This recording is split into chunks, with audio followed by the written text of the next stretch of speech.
தமிழ் பேசும் தோழர்களுக்கு தமிழ் தோழனின் தமிழ் வணக்கம். காண்பது எழுத்துச்சித்தர் பாலகுமாரன் எழுதிய உடையார் ஒளிப்புத்தகம் பாகம் 1 அத்தியாயம் 11. அம்மா சீருடையால் பஞ்சமன் மாதேவியை அழைத்தாள். பஞ்சமன் மாதேவி என்ன என்பது போல் திரும்பி பார்த்தாள். பல நாயன்மார்கள் பிரபல்யமாக இருக்க சுந்தரர் மட்டும் ஏன் உங்களுக்கு அவ்வளவு முக்கியமாக போயிற்று? சீருடையால் கேள்வி கேட்டாள். பஞ்சமன் மாதேவிக்கு இந்த கேள்வி பிடித்திருந்தது. கெட்டிக்காரர்கள்தான் சரியான கேள்வி கேட்பார்கள். சரியான கேள்வி கேட்பவர்கள்தான் சரியாக தங்களை புரிந்து கொண்டவர்களாக இருப்பார்கள். கேள்வி கேட்க தெரியாதவர்களுக்கு பதிலையும் புரிந்து கொள்ள தெரியாது. பதிலை புரிந்து கொள்ள தெரியாது போனால் கேள்வி எழவே எழாது. எனவே கேள்வி கேட்கிறவர்களை பஞ்சமன் மாதேவி அதிகம் விரும்பினார். நல்ல கேள்வி கேட்டாய் சீருடையால், சொல்கிறேன் கேள்.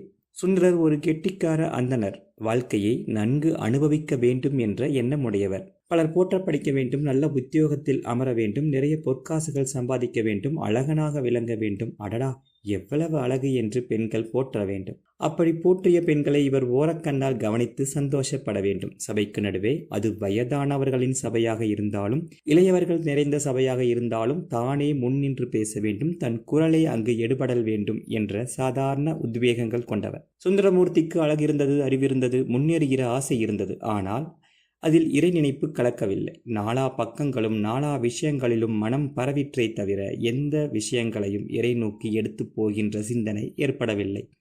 தானே முக்கியம் என்கிற சிறிய கருத்து கொண்டு அவர் வளர்ந்து வந்தார். அந்த கருத்தை அளித்து, அந்த அறிவை, அந்த அழகை, அந்த முன்னேறுகின்ற வேகத்தை இறைவன் தன் பக்கம் திசை திருப்பினார். அழகும் அறிவும் திமிரும் கொண்ட எல்லா மக்களும் சுந்தரமூர்த்தி நாயனார் குணத்தைத்தான் கொண்டிருக்கிறார்கள். அந்த குணத்துக்கு நடுவே இறை உணர்வு கலந்துவிட்டால் அந்த அறிவுக்கும் அழகுக்கும் அர்த்தம் ஏற்படுகிறது. இல்லையேல் நாசம் விளைவிப்பவையாக மாறி மற்றவர்களுக்கும் சேதம் விளைவித்து தாங்களும் மோசமாக அழிந்து போகிறார்கள். நான் இல்லாத இடத்தில் உன் அறிவும் அழகும் திமிரும் எதற்கும் பயன்படாது என்பதை இறைவன் சுந்தரமூர்த்தி நாயனார் சரித்திரத்தின் மூலம் நமக்கு சொல்கிறார். உதாரணமாய், சித்திரவள்ளி எவ்வளவு உயரம், எத்தனை அமைப்பான உடம்பு, இவள் துள்ளி துள்ளி ஆட எத்தனை ஆண்கள் வெளிமூடாமல் பார்த்து கொண்டிருப்பார்கள். இத்தனை ஆண்கள் பார்க்கும்படியான ஆட்டம் தெரிந்த அந்த பெண்மணி ஆடுகிற போது வெறுமே காம இச்சை தூண்டுகின்ற பாடலுக்கு மட்டும் ஆடுவதால் என்ன புண்ணியம்? இந்த ஆட்டத்தை இவள் எத்தனை நாள் ஆடுவாள்? 5 வருடம் அல்லது 10 வருடம். பிறகு இவளை ஏறிட்டு பார்ப்பார் எவரும் இல்லை. இதே ஆட்டத்தை இறைவன் பக்கம் திசை திருப்பி இறைவன் பெயரை சொல்லி இறைவன் மகிமையை சொல்லி ஆடினால் இவள் சகலரும் ஞாபகம் வைத்துக் கொள்வார்கள். 20 வருடம் கழித்து பார்த்தாலும் கைகூப்பி வணங்குவார்கள். நீங்கள் அன்று இறைவன் பெயர் சொல்லி பாடி ஆடினீர்களே, அன்று நான் மனம் மாறினேன், அதற்காக உங்களுக்கு நன்றி என்று சொல்வார்கள். ஆக உன் கலையும் உன் அழகும் உன் அறிவும் உன் திமிரும் நல்ல விஷயங்களுக்கு பயன்படுவதுதான் முக்கியமே ஒழிய வெறும் ஆட்டத்திற்கு அல்ல, வெறும் மனித இச்சைகளை தீர்ப்பதற்காக அல்ல. மனிதர்கள் இங்கு உண்மையாக எதை கற்றுக்கொள்ள வேண்டுமோ அதை நீ கற்றுக்கொண்டு மற்றவருக்கும் கற்றுக் கொடுப்பதே உன்னுடைய அழகுக்கும் அறிவுக்கும் நீ செய்கிற மரியாதை. பஞ்சவன் மாதேவி உரத்து பேச 2 பெண்களும் திகைத்து போனார்கள். வாழ்க்கை முழுவதும் சுந்தரமூர்த்தி நாயனார் சாதாரண மனிதராகவே இருந்தார். தனக்கு என்ன வேண்டுமோ அதையெல்லாம் தயங்காமல் இறைவனிடம் கேட்டார். எதற்கு கேட்டாரெனில், இறைவனை புகழ்ந்து பாடுவதற்கு எது உபயோகமோ, எது தனக்கு தேவையோ அதை கேட்டார். திருமண நேரத்தில் அவரை பிரித்து வெளியே கூட்டி வந்த இறைவன் திருவாரூரில் பறவையார் என்கிற தேவரடியாரோடு சேர்த்து வைத்தான். பறவையார் தேவரடியார்தான். ஆனால் அரசரையோ செல்வந்தரான வியாபாரியையோ அவள் விரும்பவில்லை. இறைமயமான ஒரு ஆணுக்காக அவள் காத்திருந்தாள். அப்படி காத்திருந்த பறவையாருக்கு சுந்தரமூர்த்தி நாயனார் கிடைத்தார். தானே வழிய போய் அவளை நேசிப்பதாய் சொன்னார் சுந்தரர். பறவையாருக்கு அவரை உடனே பிடித்து விட்டது. அறிவும் ஞானமும் இறைத்தன்மையும் கொண்ட ஒரு மனிதரை சந்தித்து விட்டோம் என்ற மகிழ்ச்சியில் உடனே அவர் பாதங்களில் விழுந்து தன்னை அவரிடம் அர்ப்பணித்து கொண்டாள். அவருடன் சேர்ந்து வாழ்ந்து அவர் இடைத்தொண்டு மேம்பட மிகவும் உதவினாள். அவர்கள் இருவருடைய வாழ்க்கையும் இறை வாழ்க்கையாக போயிற்று. அம்மா, சித்திரவள்ளி வாஞ்சியுடன் கூப்பிட்டாள். பஞ்சவன் மாதேவி அந்த விழிப்புக்கு நிகழ்ந்து போய் திரும்பி பார்த்தார். நீங்கள் சுந்தரமூர்த்தி நாயனாரையும் பறவையாரையும் பற்றி பேசுகிறீர்களா, அல்லது உங்களையும் ராஜராஜ சோழரையும் நினைத்து பேசுகிறீர்களா? பஞ்சவன் மாதேவி இந்த கேள்விக்கு திகைத்து போனாள். கை நீட்டி சித்திரவள்ளியின் கழுத்தை இழுத்து வளைத்து அணைத்து கொண்டார். நீ சொல்வது சரி. சுந்தரமூர்த்தி நாயனாரும் பறவையாரும் போலத்தான் நானும் ராஜராஜ சோழரும் இருக்கிறோம். ராஜராஜ சோழர் வெறும் அரசர் அல்ல, இறை பணி செய்யவே அவர் இங்கே வந்திருக்கிறார். இறை தேசத்தின் மேன்மையை உயர்த்துவதற்காக வந்திருக்கிறார். நமது நாகரிகத்தை எல்லா திசைகளிலும் பரப்புவதற்காக வந்திருக்கிறார். மக்கள் நலனுக்காக வந்திருக்கிறார். அவருக்கு என்னால் ஆன உதவிகளை செய்யத்தான் நான் பிறந்திருப்பதாக நினைக்கிறேன். என் நாட்டமும் பாட்டமும் அறிவும் அழகும் அதற்காகத்தான் கொடுக்கப்பட்டிருக்கிறது என்பதை புரிந்து வைத்திருக்கிறேன். உங்களுக்கும் எனக்கு கிடைத்தது போல இறைப்பணி செய்கிற புருஷர்கள் கிடைக்கட்டும். அம்மா, தொலைவில் குதிரை சத்தம் கேட்கிறது. சித்திரவள்ளி துள்ளி எழுந்து நின்றாள். அந்த சத்தத்தை சீருடையாலும் கவனித்து கேட்டாள். ஆமாம் அம்மா, 2 குதிரைகள் வரும் சத்தங்கள் கேட்கின்றன. ஆமாம் அம்மா, 2 குதிரைகள் வரும் சத்தங்கள் கேட்கின்றன. 2 குதிரைகளின் சத்தங்களா? எனக்கு கேட்கவே இல்லையே. பஞ்சவன் மாதேவி காதை கூர்மையாக்கி கொண்டு கவனித்தார். தெள்ளத் தெளிவாக கேட்கிறது அம்மா. பழமர் நேரி பக்கம் இருந்துதான் சத்தம் வருகிறது. பஞ்சவன் மாதேவிக்கு சற்றென்று வருத்தம் பற்றி கொண்டது. சற்று வயதானாலும் புலன்கள் முழங்க துவங்கிவிடுமோ? 33 அகவைதான் ஆகிறது. ஆனாலும் உடம்பில் லேசாக ஒரு தொய்வு தெரிகிறது. விண்ணென்று திமிரி கிடந்த உடம்பு இப்போது இல்லை. நான் இழுத்து கட்டிய வில் போல் ஒரு வேகத்தோடு கூடிய செயல்கள் செய்ய முடியவில்லை. எல்லாவற்றிலும் ஒரு நிதானம், மென்மை வந்துவிட்டது. எதுவும் லேசான சந்தேகத்திற்கு பிறகே தெளிவாகிறது. இது புலன்களின் அழிவா அல்லது மனதின் முதிர்ச்சியா? யோசித்தார்.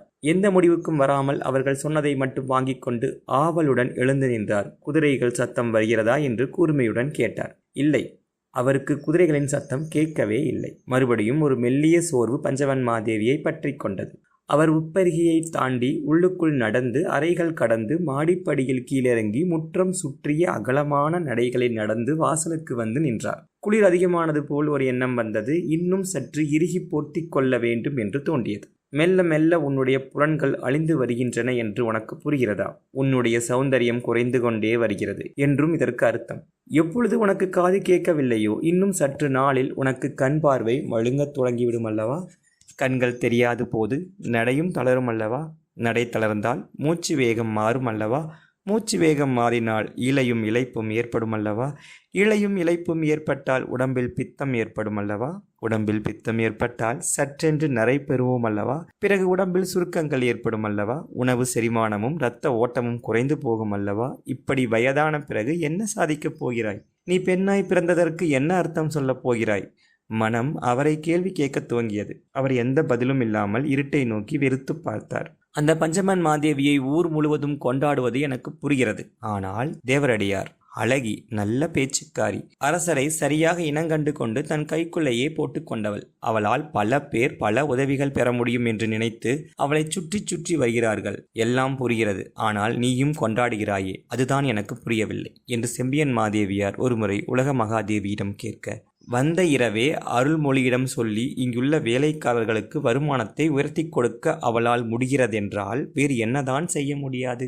என்ன செய்ய வேண்டும், எப்படி செய்ய வேண்டும், எப்போது செய்ய வேண்டும் என்று தெள்ளத் தெளிவாக தெரிந்தவளை கொண்டாடுவதில் தவறும் கிடையாதே என்று உலக மகாதேவி கேலியாக பதில் சொன்னார். உனக்கு ஒன்றும் புரியவில்லை. ஆனால் நீ முதல் தாரமான மண்டூகம் என்பது எனக்கு தெள்ளத் தெளிவாக புரிந்துவிட்டது. உனக்கு சோழ வாரிசாக ராஜேந்திரன் பிறந்திருக்கிறான். நாளை பஞ்சமன் மாதேவிக்கு குழந்தை பிறந்தால் அவனும் மன்னரின் வாரிசாக பட்டத்துக்கு போட்டியாக வரமாட்டான் என்பது என்ன நிச்சயம்? மறைமுகமாகவோ நேர்முகமாகவோ மீண்டும் ஒரு வாரிசு சண்டை சோழ தேசத்தில் நடக்காது என்று எவர் சொல்ல முடியும்? ஆதித்த கரிகாலனா, உத்தம சோழனா, யார் சோழ தேசத்தை ஆட்சி செய்வது என்ற கேள்வி ஒருமுறை எழுந்து விடவில்லையா? உத்தம சோழனா, ராஜராஜனா என்று மறுபடியும் இன்னொரு முறை இந்த கேள்வி எழவில்லையா? ஒவ்வொரு தலைமுறையிலும் சோழ தேசம் இந்த கேள்வியை சந்தித்துத்தான் ஆக வேண்டுமா?